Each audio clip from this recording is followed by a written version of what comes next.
حضرت عمرو بن عاص رضی اللہ عنہ کو بلاد عرب کی صلاح و فلاح کا جتنا خیال تھا، مصر کے سود و بہبود کی فکر اس سے کچھ کم نہ تھی، اور جو یہ کہتا ہے غلط نہیں کہتا کہ اس سیاست سے ابن عاص رضی اللہ عنہ کا مدعا یہ تھا کہ مصر کے اضطراب کو اطمینان سے بدل دیں، اس کے باشندوں کا بوجھ ہلکا اور اس کے درمیان عدل و انصاف قائم کر دیں۔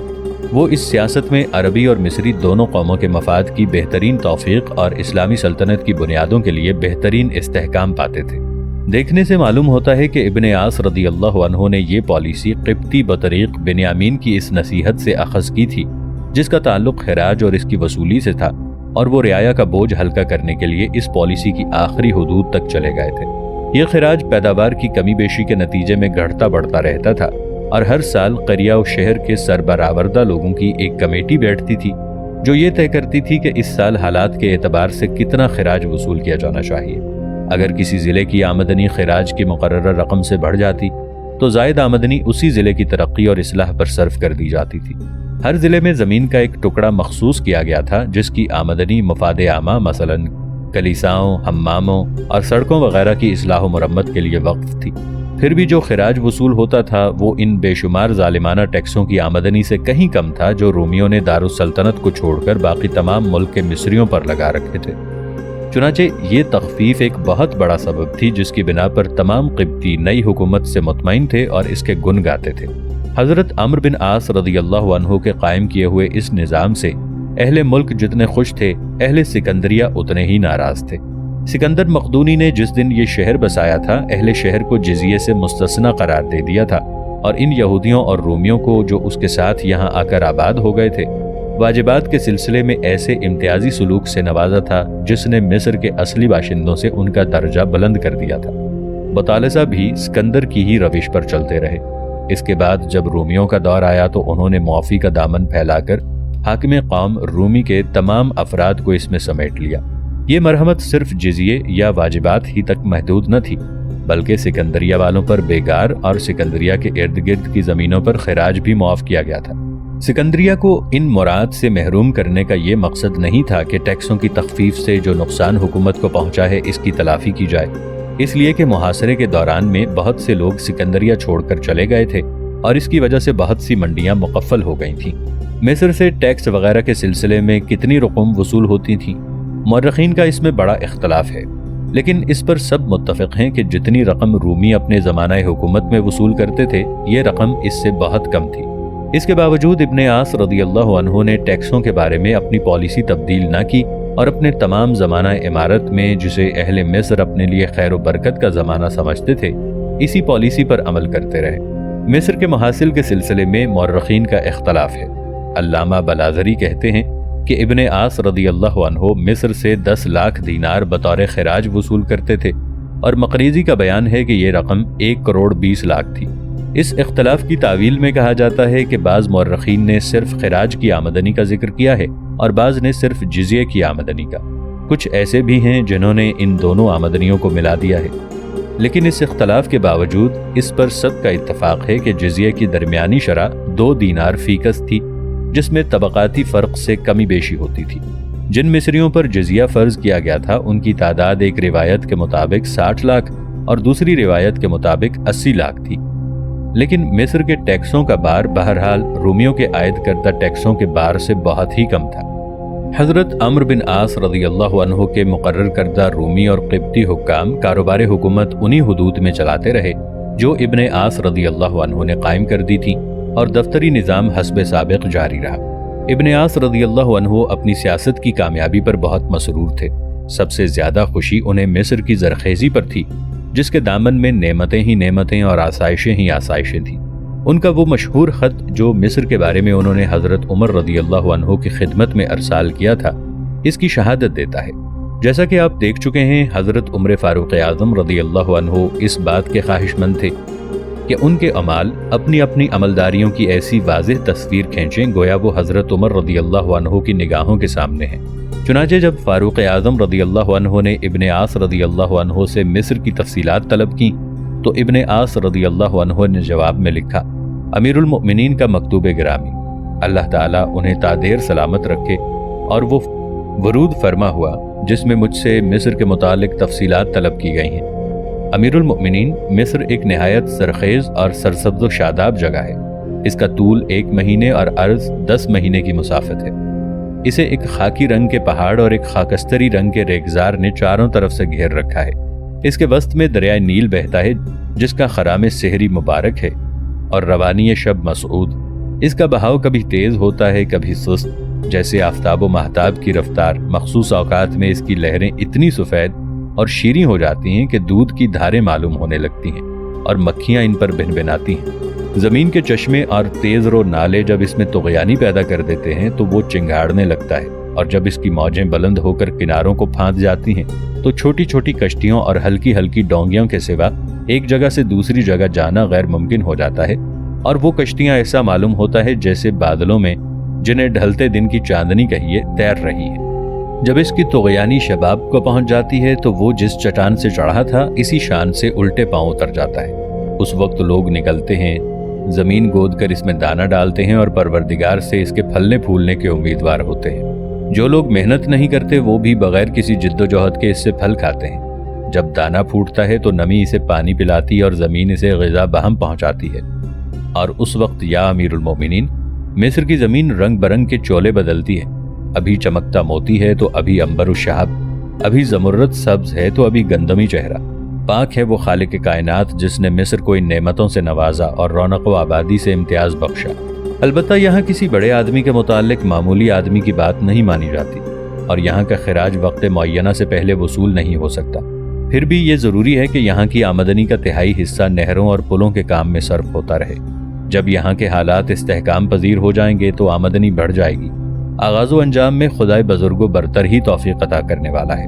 मुसलमान मुर्रखीन कहते हैं कि जब ये ख़त हज़रत अमीरुल मोमिनीन रज़ियल्लाहु अन्हु के पास पहुँचा तो आपने इसे पढ़कर फरमाया, सुबहान अल्लाह, इब्ने आस, तुमने मिस्र की तस्वीर मेरी आंखों के सामने खींच दी है।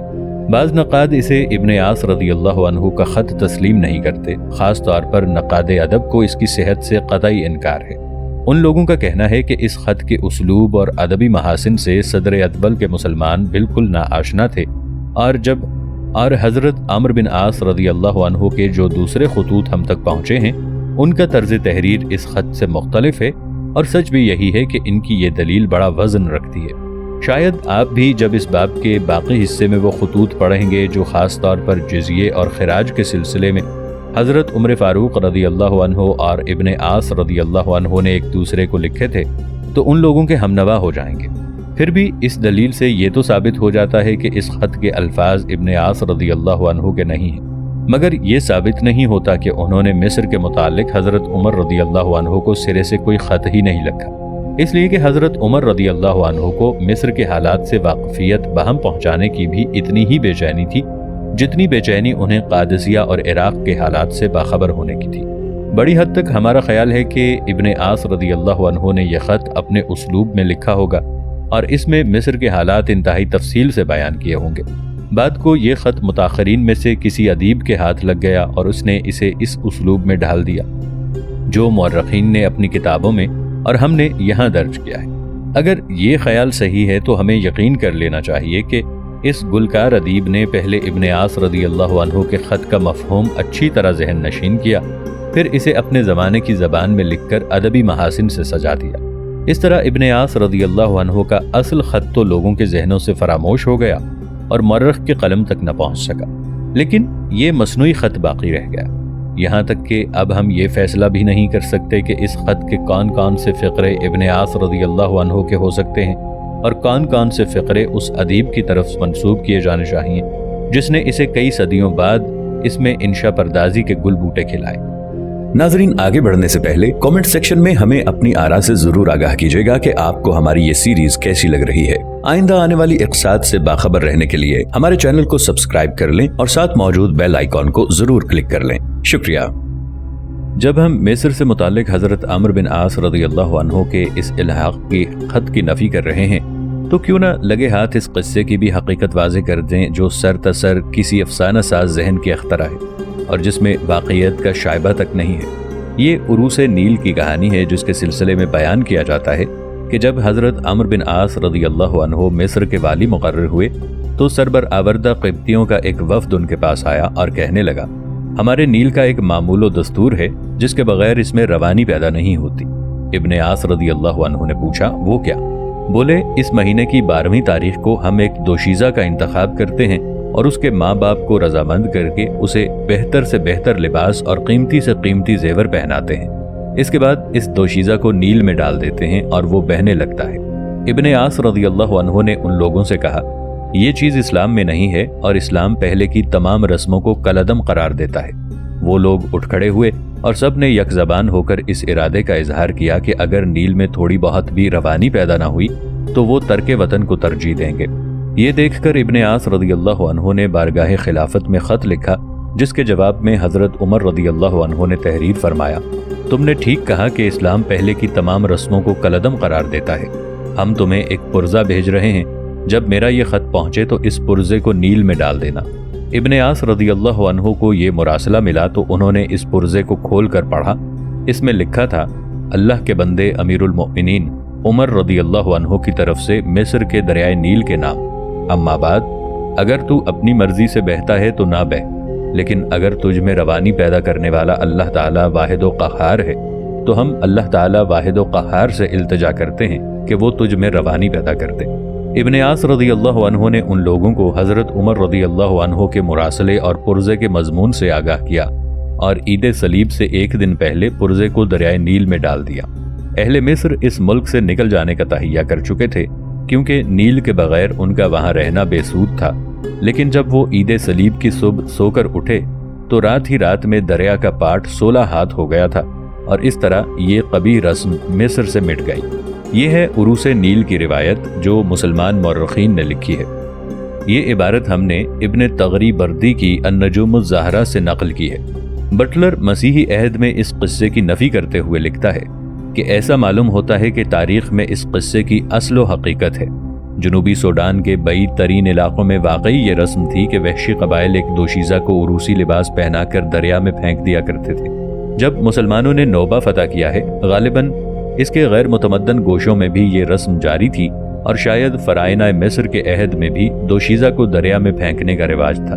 और ये बात तो तयशुदा है कि दरियाए नील के जश्न में जो पानी की ज़्यादती और रवानी की दुआएं मांगने के लिए बर्पा किया जाता था, बहुत सी खिलाफ अक्ल बातें अहद कदीम से चली आ रही थी, लेकिन दोशीज़ा की कुर्बानी जैसे जुर्म इसमें नाम को न थे। इसलिए जो कोई ईसाइयों पर तोहमत रखता है कि उन्होंने ऐसी मलामत अंगेज रस्म बाकी रखी जिसकी इजाज़त ना उनका मजहब देता है ना उनकी कौम में इसका कहीं वजूद पाया जाता है, वो झूठ का एक तूफान खड़ा करता है। ताज्जुब है, बटलर पहले ये फ़र्ज़ करता है कि इस किस्म की कबीह रस्म शायद अहद फ़राइना के मिस्र में जारी थी, फिर मिस्र के क़िब्तियों पर बरस पड़ता है कि वो इस मज़मूम रस्म की हिफाजत व निगरानी का इल्ज़ाम ईसाइयों के सर थोपते हैं। अगर ये रस्म फ़राइना के अहद में जारी थी तो लामहला उनके बाद भी बाकी रही होगी और इस सूरत में इसे बाकी रखने पर ईसाइयों को मलामत नहीं की जा सकती, इसलिए कि फ़राइना की बहुत सी रस्में अहद मसीही और अहद मसीही से अहद इस्लामी की तरफ मुंतकिल हुईं, यहाँ तक कि इनमें से बाज़ तो हमारे इस ज़माने तक मौजूद हैं। फ़राइना के ख़िलाफ़ इस इल्ज़ाम तराशी और ईसाइयों की वकालत में इस इजहार गज़ब का कोई उज़्र बटलर के पास नहीं है, सिवाय इस मजहबी तासुब के जिसका जिक्र इससे पहले आ चुका है। वरना बाद की इल्मी तहकीक तो ये कहती है कि तुग़यानी के लिए कभी कोई दोशीज़ा नील में नहीं डाली गई। हाँ, दोशीज़ा की एक चोबी मूर्ति को खूब बना संवार कर तुग़यानी से कुछ पहले नील में ज़रूर डाला जाता था। अगरचे उलमा का एक गिरोह इस आखिरी बात को भी तस्लीम नहीं करता। अगर ये सही भी है कि फ़राइना या गैर फ़राइना तुग़यानी की खुशी में लकड़ी की कोई मूर्ति दरियाए नील में डाला करते थे, तो इससे उनके इल्म हिकमत पर कोई हर्फ नहीं आता। ज़्यादा से ज़्यादा बस ये कहा जा सकता है कि ये रस्म मिन जुमला खुराफात थी जिससे अवाम चूँकि राहत पाते थे, इसलिए अहले इल्म हिकमत इस पर कोई एतराज़ न करते थे। अहद फ़राइना के मिस्र की तारीख़ हमें ये बताती है, लेकिन मैंने इसकी मज़ीद तहक़ीक़ चाही और आसार क़दीमा के माहिर जनाब सलीम बक हसन से रहनुमाई चाही। मौसूफ़ ने करम फरमाया और अपने मुहक़्क़ाना जवाब में वजाहत की कि अगर वो रिवायत सही भी है जिसमें कहा गया है कि हज़रत उमर बिन ख़त्ताब रज़ियल्लाहु अन्हु ने एक वसीक़ा भेजा और वो तुग़यानी के लिए नील में डाला गया, तो भी कोई बात नहीं। इसे ज़्यादा से ज़्यादा खलीफतुल मुस्लिमीन की रवादारी से ताबीर किया जा सकता है, जो उन्होंने मिस्रियों से एक ऐसी रस्म के सिलसिले में बरती जिसमें रवादारी बरतने से किसी नुकसान का अंदेशा न था। मिस्र के काहिनों और बादशाहों का यह दस्तूर था कि वो हर साल मौसम गर्मा की तब्दीली के आगाज में नील के देवता के लिए एक जश्न मनाते थे, जिसमें पहले बैल, मुर्गाबियां और रोटी वगैरह की दूसरी कुर्बानियां देवता पर चढ़ाते थे और फिर सरकंडों के कागज पर लिखा हुआ एक सरब मोहर वसीका नील में डालते थे, जिसमें इसके नाम एक मोतदल तुग़यानी का हुक्म होता था जो मुल्क की बरकत व आसाइश की जमानत हो। और ये जश्न उस दिन मनाया जाता था जिस दिन नील का गरमाई पानी फैजान अजीम की बशारत देता हुआ अहवान से शहर सिलसिला पहुंचता था। जाहिर है कि मसीहियत ने कुर्बानियों की रस्म मिटा दी और वो मसीही रूमियों के अहद में बंद कर दी गईं, इसलिए कि वो नील के किसी देवता को नहीं जानते थे, लेकिन वसीका दरियाए नील में बराबर डाला जाता रहा। ये नील की तुग़यानी और मुल्क की आम भलाई की जमानत समझा जाता था। इसके बाद जब अरब मिस्र में दाखिल हुए तो सबसे पहला इस्लामी वसीका वो था जिसे मौर्रखीन हजरत उमर फारूक आज़म रज़ियल्लाहु अन्हु से मंसूब करते हैं और जिसमें नील को जारी होने का हुक्म दिया गया था। जिस तरह मसीही अहद में रूमी हाकिम और अहद फ़राइना में काहिन और बाज़ बादशाह उसे हुक्म दिया करते थे। लेकिन उरूस नील का किस्सा जैसा कि रिवायात में है कोई असल हकीकत नहीं रखता और इसकी बुनियाद इस कहानी पर है जिसे यूनानी मौर्रख प्लूटार्क ने रिवाज दिया है और जिसका खुलासा यह है कि मिस्र के बादशाह अगस्टस ने अपने मुल्क को मसाइब व हवादिस से महफूज रखने के लिए इल्हाम से मदद चाही।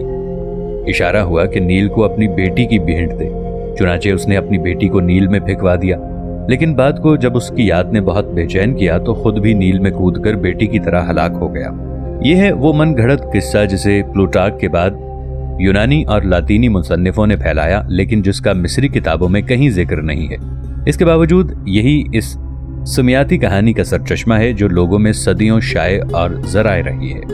और अफसाना साज जहन ने इसके गिर्द ऐसा ताना बाना बुन दिया कि अक्सर लोग इसे एक हकीकत समझने लगे जिस पर वाक़यतन अमल होता था और वो हर साल ज़हूर में आती थी। क्या आप ये समझते हैं कि उरूस नील की कहानी तख़य्युल ने क़िरतास हुर्लेस के मुंदरजात के गिर्द बुनी है जो अमीस सालिस के अहद में वहाँ मौजूद था? अगर ये सही है तो इस बात की दलील है कि इंसानियत का ईमान अक्सर इन कहानियों पर रहा है जो ज़िंदगी में कोई असल हकीकत नहीं रखती और अपने वजूद के लिए फ़नकारों और मुसन्निफ़ों के तुरफ़ाकार कलम की मोहताज हैं। क्योंकि क़िरतास हुर्लेस में किसी ऐसी उछूती दुल्हन का जिक्र नहीं जिसे बना संवार कर नील में फेंका जाता हो। इसमें तो यह है कि नील की लंबाई में से 100 से ज़्यादा घाट थे जिनके दरमियान तकरीबन 7 मील का फासला था। हर घाट पर नील के देवता हाबी के लिए एक मेहराब बनी हुई थी जिसकी हिफाजत और निगरानी एक काहिन के सपुर्द थी। ये काहिन खाने पीने का सामान नील के इन मुसाफिरों से हासिल करता था जो हाबी पर नजरें चढ़ाने आते थे। हर मेहराब पर चौकीदार मुतय्यन थे जिनके खाने पीने का इंतजाम वहीं होता था। इसी तरह हर मेहराब में फूलों का एक गुलदस्ता जो रोजाना बदला जाता था और नील के देवता हाबी और उसकी बीवी रबेत देवी की 7 मूर्तियां होती थीं जो गोलर की लकड़ी से बनाई जाती थी। इसके अलावा हाबी देवता और शहसवारों के कुछ और मुजस्समे भी होते थे। हाबी देवता के मुजस्समे सोने और चांदी, रंग और मिस्र के मुख्तलिफ पत्थरों जैसे मरमर, लाजवर्द, जमुर्रद और बिलौर के, और शहसवारों के मुजस्समे सोने और चांदी के। ये तमाम की तमाम मूर्तियां मौसम गर्मा की तब्दीली के आगाज में हाबी के जश्न ईद के दिन दरियाए नील में बहा दी जाती थीं और इनके बदले मेहराबों में नई मूर्तियां रख दी जाती थीं जो अगली ईद पर तुग़यानी से जरा पहले नील की भेंट चढ़ती थीं और इनकी जगह फिर नई मूर्तियां मेहराबों की जीनत हो जाती थीं। गरज के ये सिलसिला हर साल यूं ही जारी रहता था। कहीं ऐसा तो नहीं कि उरूस नील का यह किस्सा ख्याल ने नील में बहाई जाने वाली उन्हीं मूर्तियों से लिया हो और गोलर की लकड़ी और इस मवाद में जिनसे ये मूर्तियां बनाई जाती थीं जान डाल दी हो। और कहीं नील की बीवी रुबैत दीवी ही तो नहीं जिसने ख्याल को एक जीती जागती उछूती दुल्हन का तस्वुर दिया हो। बात चाहे कुछ हो, ये किस्सा जैसा कि आपने देखा है सर तसर वहम की आरास्ता की हुई एक कहानी जिसे कदामत ने हकीकत का लिबास पहना दिया। चुनाचे नील को हव्वा की एक बेटी मिल गई जो अपने शबाब की रानाइयों और लिबास उरूसी की आराइशों के साथ उसकी भेंट चढ़ाई जाती थी और मौर्रखीन ने इस कहानी को एक हकीकत के तौर पर बयान करना शुरू कर दिया जो जिंदगी में मुद्दतों कायम व बरकरार रही। मैं नहीं कह सकता कि मौर्रखीन की तरदीद और उस्ताद सलीम हसन की इस दकीक और आलिमाना तगलीद के बाद ये कहानी अपनी मौत आप मर जाएगी या अब भी कुछ लोग ऐसे बाकी रह जाएंगे जो इसे किसी अहद का हकीकी वाक़या समझकर इसी तरह दोहराते रहेंगे। उरूस नील के किस्से की तरदीद के बाद अब हम एक और कहानी की तरफ मुतवज्जे होते हैं, जिसमें हजरत उमर बिन खत्ताब रज़ियल्लाहु अन्हु और उनके हम असर मुसलमानों पर एक शर्मनाक इल्जाम लगाया गया है।